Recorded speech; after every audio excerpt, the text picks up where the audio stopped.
आज हम पढ़ेंगे फिजिक्स का इम्पोर्टेंट चैप्टर डायमेंशन। विमा के बारे में हम कल भी पढ़े थे और जहाँ से हम लास्ट किए थे उसके आगे हम आज का वीडियो में हम देखेंगे। कल हम लास्ट जो आए थे फिजिकल क्वांटिटी दाब के बारे में। अब दाब के बारे में हम दोबारा से बताना चाहेंगे, जिसको हम कल बता चुके थे कि दाब क्या है, दाब का फॉर्मूला क्या होता है, दाब का एसआई मात्रक क्या है, दाब का विमा क्या है। तो आप लोग बता सकते हैं, कल हम आपको सिखा चुके हैं कि दाब का डायमेंशन हम किस प्रकार से निकालेंगे। तो चलिए दाब से हम शुरू करते हैं, जो कि हम पिछले क्लास में हम बता चुके थे। तो दाब दाब का फॉर्मूला होता है फोर्स पर यूनिट एरिया को हम लोग दाब कहते हैं। अगर हम कहीं फोर्स लगा रहे हैं पर्टिकुलर एरिया पे, तो वह क्या कहलाएगा, आपको दाब कहलाएगा। चलिए हम दाब का फॉर्मूला जानते हैं कि क्या होगा, फोर्स पर यूनिट एरिया, और इसका हम यूनिट लिखेंगे दाब का, जो कि इस प्रकार से होगा आपको।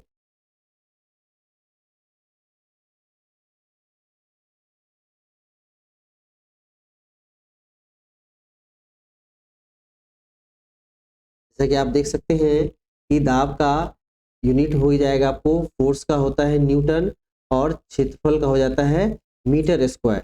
तो न्यूटन पर मीटर स्क्वायर दाब का आपको एसआई मात्रक हो गया।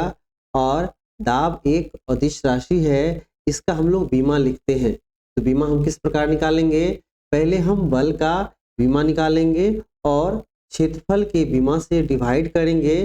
तो इस प्रकार से हमें आएगा आपको एम एल पे पावर -1 और टी पे पावर -2। तो ये हो जाएगा आपको दाब का डायमेंशन, एम एल पे पावर -1 टी पे पावर -2। चलिए इसके बाद हम देखते हैं संवेग के बारे में। संवेग संवेग यह द्रव्यमान और वेग के गुणनफल को संवेग कहते हैं। चलिए इसका फॉर्मूला देखते हैं संवेग का।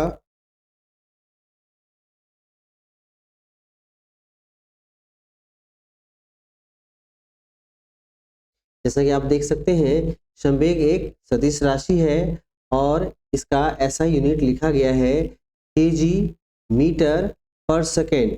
और इसका हम डायमेंशन यहाँ पे हम निकाल लेते हैं दोबारा से, जिसको कि हम कल पढ़ चुके हैं। ये आ जाएगा P इक्वल टू एम भी। एम क्या है, द्रव्यमान मूल भौतिक राशि है। तो मूल भौतिक राशि हमेशा इसके संकेत के रूप में जो लिखा जाता है, यही इसका विमा कहलाता है। तो द्रव्यमान का विमा एम, कैपिटल एम, और वेग का हो जाता है एल टी पे पावर -1। तो इस प्रकार संवेग का जो डायमेंशन हो गया हमारे पास एम एल टी पे पावर -1, जो कि साफ स्क्रीन पे दिख रहा होगा। एम एल पे पावर -1 और टी पे पावर -1, एम एल पे पावर 1 और टी पे पावर -1। ये हो गया आपको संवेग का डायमेंशन। चलिए इसके बाद देखते हैं आज के वीडियो में, आज यहाँ से स्टार्ट करते हैं नेक्स्ट फिजिकल क्वांटिटी।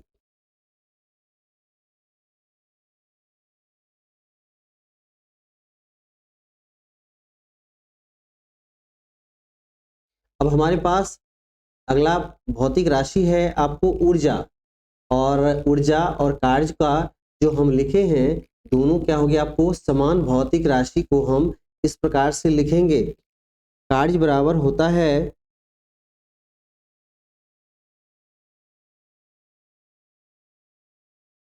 कार्य को हम लिख सकते हैं वर्क को बल गुना विस्थापन। विस्थापन तो बल के लिए डायमेंशन हो गया एम एल टी पे पावर -2, और विस्थापन क्या है, लेंथ ऑफ पथ है, रास्ते की लंबाई है, एक निश्चित दिशा में तय की गई दूरी है आपको। तो दूरी के लिए हम क्या लिखेंगे, कैपिटल एल। इस प्रकार से हमें मिलेगा ml2 और t पे पावर -2। इस प्रकार से हम देख सकते हैं कार्य और ऊर्जा का जो डायमेंशन होगा दोनों समान होगा, और वह होगा ml2 और t पे पावर -2।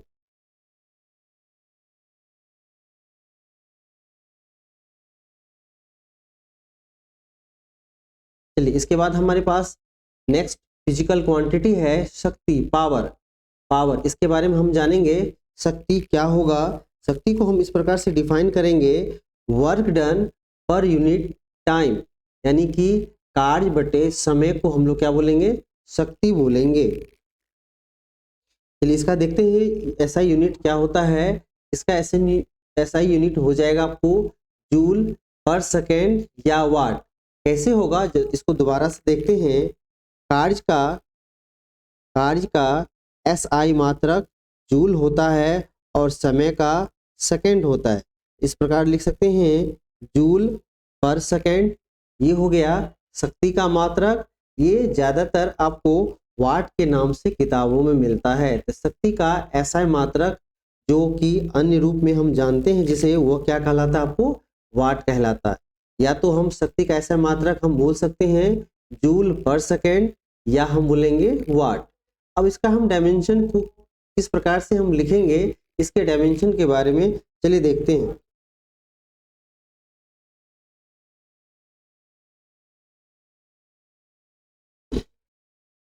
चलिए देखिए हमारे पास है सबसे पहले शक्ति पावर बराबर होता है कार्य बटे समय। तो कार्य का हम लोग निकाल चुके हैं, कार्य का डायमेंशन अभी भी हमने निकाला था, वो आया था आपको इस प्रकार से था, कार्य बराबर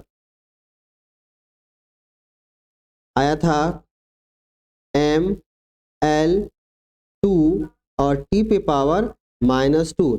ये कार्य का विमा है, इसमें हम समय से डिवाइड करेंगे। और ये समय अगर इसको हम ऊपर के टर्म में लिखेंगे तो ये इधर नीचे है आपको +1, ऊपर जाएगा तो -1 हो जाएगा।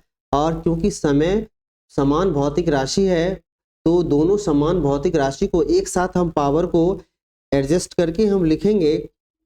ये हो जाएगा आपको ml2 और t पे पावर -3 हो जाएगा। इस प्रकार से शक्ति का एसआई मात्रक तो आप देख चुके हैं, जूल पर सेकेंड है और इसका डायमेंशन हो गया ml2 और t पे पावर -3। जैसा कि आप देख सकते हैं साफ साफ लिखा गया है ml2 और t पे पावर -3। यहाँ ध्यान देने की बात यह है कि यहाँ जो हम लिख रहे हैं यहाँ पे ये मिस्टेक है, क्योंकि लिखा गया है l पे पावर -2। यहाँ पे l पे पावर -2 नहीं होगा, जो कि क्या होगा आपको ml2 और t पे पावर -3।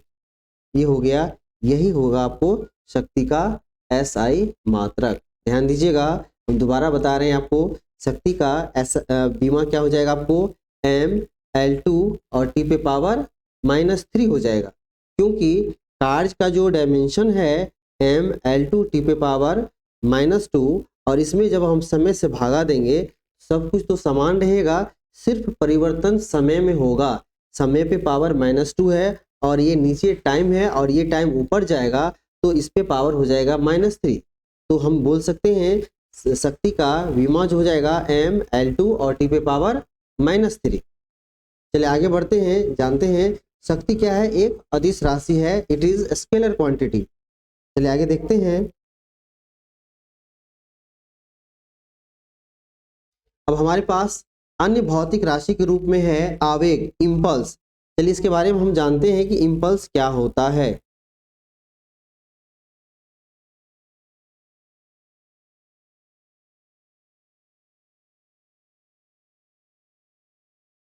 चलिए आपके सामने लिखा गया है इम्पल्स, आवेग। आवेग को हम बोलेंगे फोर्स इनटू टाइम, इम्पल्स कहलाएगा। यानी कि बल गुना समय जो गुणनफल होगा वह क्या कहलाएगा आपको, आवेग कहलाएगा, इम्पल्स कहलाएगा। तो यहाँ से हम इसका ऐसा मात्रक भी लिख सकते हैं और इसका डायमेंशन भी लिख सकते हैं। चलिए पहले इसका ऐसा यूनिट चेक करते हैं कि इसका आवेग का ऐसा यूनिट क्या होगा। चलिए देखिए, ये देखिए फोर्स इनटू टाइम है, फोर्स का एसआई मात्रक हो जाता है न्यूटन और समय का हो जाता है सेकेंड। तो आवेग का एसआई मात्रक हो जाएगा न्यूटन सेकेंड। और चलिए इसका डायमेंशन देखते हैं। पहले इसको हम रफ वर्क कर लेते हैं कि आवेग का डायमेंशन हम किस प्रकार से निकालेंगे। चलिए देखते हैं, हमारे पास क्या है, फॉर्मूला के रूप में है बल गुना समय, फोर्स इनटू टाइम। तो फोर्स का डायमेंशन होता है ml2 t पे पावर -2।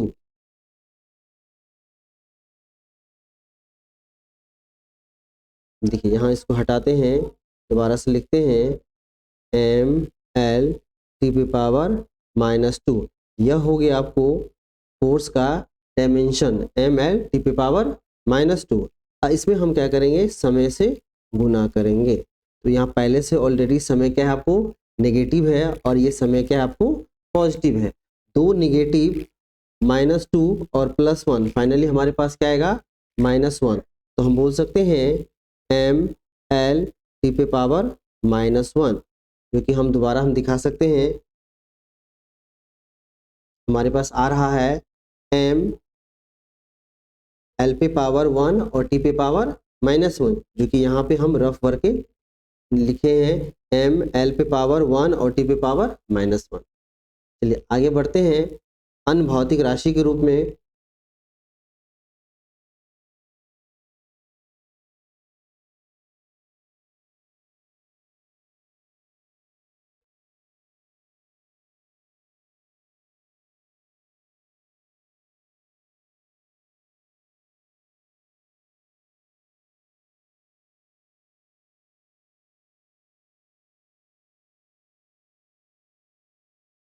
चलिए डायमेंशन के संदर्भ में सबसे जो महत्वपूर्ण भौतिक राशि है जिसका कई सारे भौतिक राशि में प्रयोग होता है वह है बल। F बराबर सिंपल फॉर्मूला होता है, कई सारे जूनियर क्लास में ही आपको ये मिल जाएगा formula. F equal to mass into acceleration. अगर आपको बल का विमा लिखना है कि जो कि कई सारे डायमेंशन में इसका प्रयोग किया जाता है, तो हमारे पास क्या है, पहले द्रव्यमान है गुना त्वरण है। तो द्रव्यमान एक मूल भौतिक राशि है, इसका डायमेंशन हो जाएगा कैपिटल M, और त्वरण त्वरण क्या होता है, एक्सेलरेशन होता है v/t। Rate of change of velocity with respect to time is called acceleration. यहाँ वेग का डायमेंशन लिखेंगे, उसमें समय से भागा देंगे तो आपको क्या आ जाएगा, एक्सेलरेशन का आ जाएगा। तो वेग का होता है lt पे पावर -1, इसमें समय से भागा देंगे। तो इस प्रकार से हम एक साथ हम लिख सकते हैं lt पे पावर -2।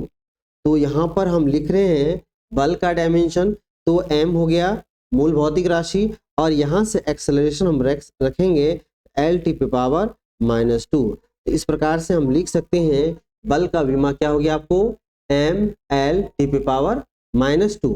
ठीक है, आप इसको रफ वर्क करके कभी भी इसे निकाल सकते हैं और ये ज़्यादा मुश्किल नहीं है, आपको याद हो जाएगा। 2-3 बार प्रैक्टिस से ये क्या हो जाएगा, आपको याद हो जाएगा। तो चलिए इसका ऐसा यूनिट चेक करते हैं। तो बल का ऐसा ही मात्रक होता है आपको न्यूटन। बल का ऐसा मात्रक क्या होता है आपको न्यूटन, और डायमेंशन हम लिख चुके हैं ml t पे पावर -2।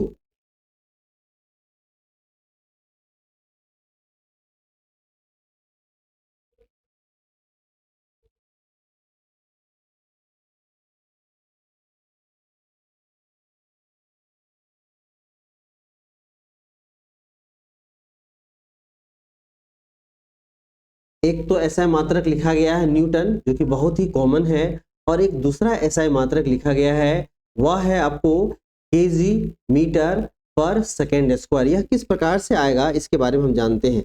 तो फॉर्मूला जो होता है F equal to mass into acceleration. तो मास का द्रव्यमान का ऐसा मात्रक होता है आपको केजी, और साथ में एक्सेलरेशन है, एक्सेलरेशन का ऐसा मात्रक होता है मीटर पर सेकेंड स्क्वायर। अगर दोनों को हम मिला के बोलेंगे ये क्या कहलाएगा आपको केजी मीटर पर सेकेंड स्क्वायर।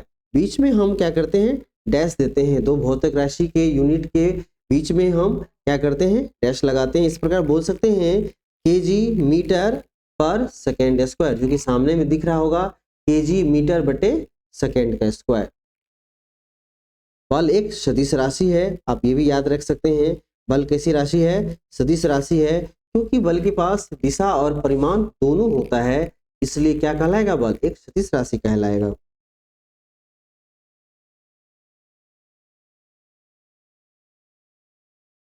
अब चलिए आगे अगला भौतिक राशि है आपको गतिज ऊर्जा। जब हम ऊर्जा को डिवाइड करते हैं तो होता है आपको total TME, total mechanical energy. Total mechanical energy को हम डिवाइड करेंगे तो हम इस प्रकार से लिख सकते हैं काइनेटिक एनर्जी और पोटेंशियल एनर्जी। हमारे पास उन एनर्जी का जो दो रूप है वह क्या है आपको, काइनेटिक एनर्जी और क्या है आपको, पोटेंशियल एनर्जी। तो पहले हम सबसे पहले पढ़ेंगे काइनेटिक एनर्जी। काइनेटिक एनर्जी गतिज ऊर्जा क्या होता है।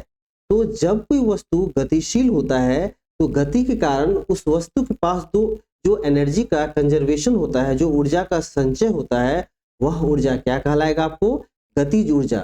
ड्यू टू मोशन, गति के कारण जो ऊर्जा का संचय होगा वह क्या कहलाएगा आपको, गतिज ऊर्जा। तो गतिज ऊर्जा का सबसे पहले हम फॉर्मूला देखते हैं। फॉर्मूला क्या हो जाएगा आपको, हाफ mv²। ये हो गया आपको, इसका फॉर्मूला हो गया आपको हाफ mv²। जैसा कि आप देख सकते हैं हाफ m मास है और वेलोसिटी का स्क्वायर है। यहाँ से इसका डायमेंशन देखते हैं। इसका डायमेंशन पहले हम थोड़ा रफ वर्क कर लेंगे, फिर इसको डायमेंशन अच्छे से हम लिखेंगे।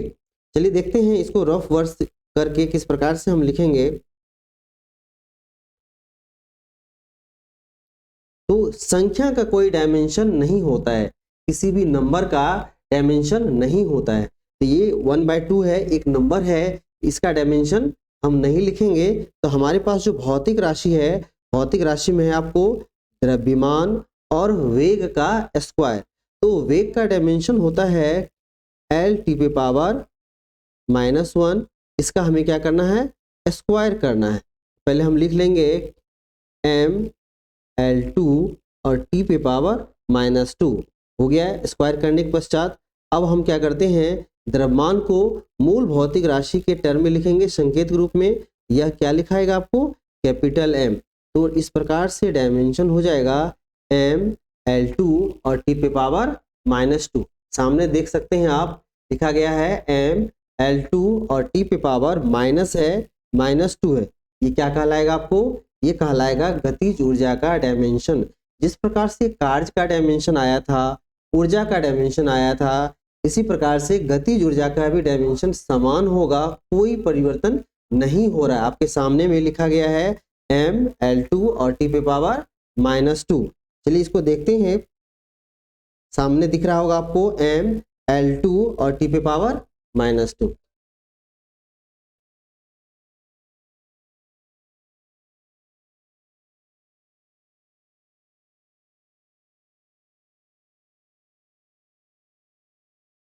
गतिज ऊर्जा, ऊर्जा का यह रूप है, इसका भी ऐसा मात्रक हो जाएगा आपको जूल। गतिज ऊर्जा एक अदिश राशि है, स्केलर क्वांटिटी है, इसे आप ध्यान रखिएगा। गतिज ऊर्जा कैसी राशि है, आपको एक अदिश राशि है, स्केलर क्वांटिटी है। इसके बाद चलते हैं, नेक्स्ट चलते हैं। अब हमारे पास जैसा कि हमने डिवाइड किया था एनर्जी को काइनेटिक एनर्जी के रूप में, पोटेंशियल एनर्जी के रूप में। काइनेटिक एनर्जी के बारे में हम पढ़ चुके हैं, ऐसा यूनिट पढ़ चुके हैं, फॉर्मूला पढ़ चुके हैं, डायमेंशन पढ़ चुके हैं और किस प्रकार की राशि है उसके बारे में पढ़ चुके हैं। अब पढ़ते हैं स्थितिज ऊर्जा के बारे में। इसको हम लोग बोलते हैं पोटेंशियल एनर्जी।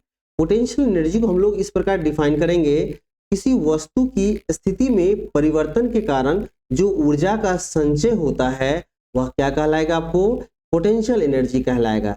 आप एग्जाम्पल के तौर पे मान सकते हैं, अगर कोई वस्तु अगर हम अर्थ पे रखते हैं, उसके पास हाइट नहीं है, तो वो क्या हो जाएगा, उसकी पोटेंशियल एनर्जी शून्य हो जाएगी, जीरो हो जाएगा। अगर हम उस वस्तु को कुछ सर्टेन हाइट पे ले जाते हैं तो उसके पास अपना एक पोटेंशियल एनर्जी हो जाएगा। तो पोटेंशियल एनर्जी का सबसे पहले हम फॉर्मूला जानेंगे। पोटेंशियल एनर्जी का फॉर्मूला होता है आपको mgh, देख सकते हैं mgh। अब इसका हम डायमेंशन देखेंगे, डायमेंशन किस प्रकार से निकालेंगे। अब हमारे पास क्या है, द्रव्यमान है, पृथ्वी का त्वरण है और हाइट है, तीनों का गुणनफल है। तो द्रव्यमान तो मोल भौतिक राशि है, इसके लिए डायमेंशन हो जाएगा हमारे पास कैपिटल M। और ये क्या है, एक्सेलरेशन ड्यू टू ग्रेविटी है। तो एक्सेलरेशन ड्यू टू ग्रेविटी हो या लीनियर मोशन का एक्सेलरेशन हो, दोनों का डायमेंशन जो हम निकाल चुके हैं L⁻⁻2, यही होगा आपको L⁻⁻2। और लंबाई रहे चौड़ाई रहे ऊंचाई रहे, यह दो बिंदुओं के बीच की दूरी है, इसीलिए हम सभी के लिए हम संकेत क्या करेंगे, एल का प्रयोग करेंगे। ये हो जाएगा आपको एल हो जाएगा। फाइनली आप देख सकते हैं हमारे पास आया एम एल पे पावर 1 टी पे पावर -2 और दोबारा से एल पे पावर 1। तो लंबाई और ये भी लंबाई दो समान भौतिक राशि है, तो समान भौतिक राशि के पावर को आपस में जोड़ा या घटाया जा सकता है। इसको हम सॉर्ट आउट कर लेंगे, ये आ जाएगा आपको एम एल 2 और टी पे पावर -2। देखिए हमारे पास जो डायमेंशन आया है एम एल 2 और टी पे पावर कितना आया आपको -2। आप देख सकते हैं कार्य का डायमेंशन, ऊर्जा का डायमेंशन, गतिज ऊर्जा का डायमेंशन और पोटेंशियल एनर्जी स्थितिज ऊर्जा का सभी का डायमेंशन क्या आ रहा है आपको, समान आ रहा है। तो आप इसको याद रख सकते हैं, जो बताया हम जिसके बारे में बात किए हैं आपको, कार्य का, ऊर्जा का, गतिज ऊर्जा का, स्थितिज ऊर्जा का सभी का डायमेंशन क्या आ रहा है आपको, समान आ रहा है। चलिए आगे देखते हैं हम।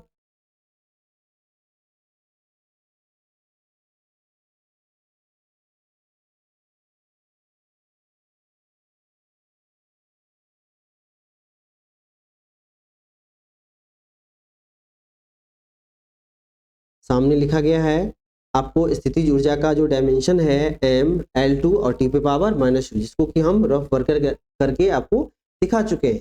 चलिए अब आगे बढ़ते हैं नेक्स्ट फिजिकल क्वांटिटी के बारे में।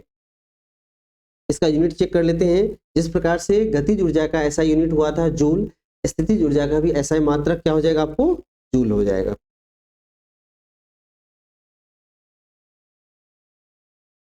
और यह एक अदिश राशि है, इसे भी ध्यान रखना है।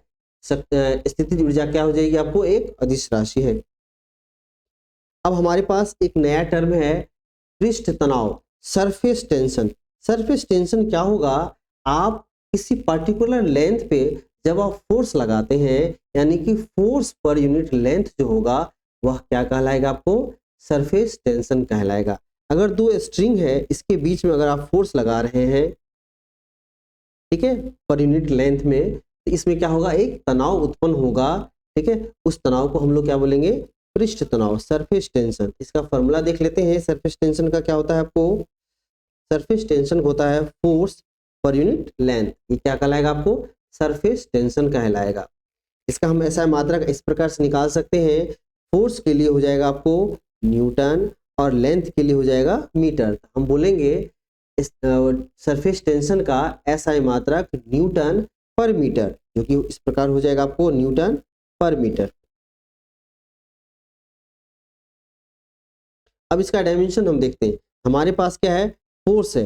फोर्स का हम आपको बता चुके हैं किस प्रकार से डायमेंशन लिखेंगे, एम एल टी पे पावर -2, ये फोर्स का हो गया। इसमें क्या करेंगे, हम लेंथ से डिवाइड करेंगे। आप देख सकते हैं कि लेंथ क्या है, नीचे भी है और ऊपर भी है।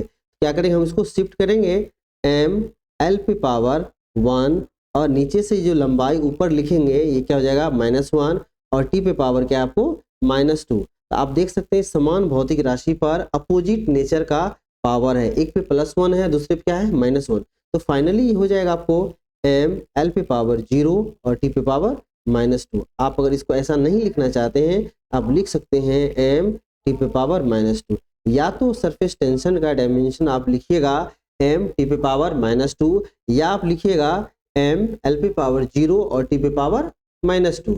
ये हो गया आपको सरफेस टेंशन का डायमेंशन। चलिए देख लेते हैं डायमेंशन जो सामने लिखा गया आपको, एम एल पे पावर 0 और टी पे पावर क्या है आपको -2। चलिए इसके ऐसा यूनिट के बारे में देखेंगे। इसको तो बताया जा चुका है, ऐसा यूनिट क्या हो गया आपको, न्यूटन बटे मीटर। चलिए आगे देखते हैं।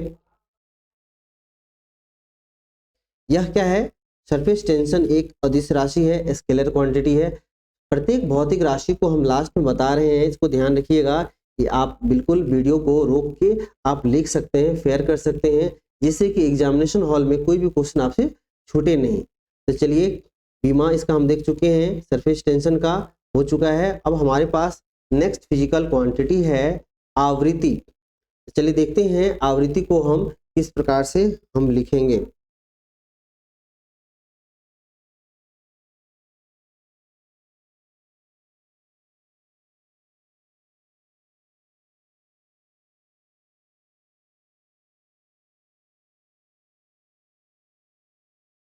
सबसे पहले हम जानते हैं आवृत्ति। आवृत्ति क्या होता है? इसका जो बेसिक फॉर्मूला है, आवृत्ति बराबर 1 आवर्तकाल।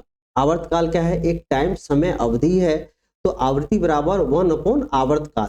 आवर्तकाल के लिए, समय के लिए हम टी का प्रयोग करते हैं। सबसे पहले इसका फॉर्मूला जानेंगे, फॉर्मूला लिखेंगे हम। फॉर्मूला ये हो जाएगा आपको 1/t। टी का मतलब हो गया टाइम पीरियड, आवर्तकाल। इसका ऐसा मात्रक हो जाएगा आपको, आवृत्ति का जो ऐसा मात्रक होता है उसे हम हर्ट्ज में मापते हैं, या अब इसे हम कह सकते हैं और करके लिख सकते हैं, ये हम बोल सकते हैं सेकंड इनवर्स।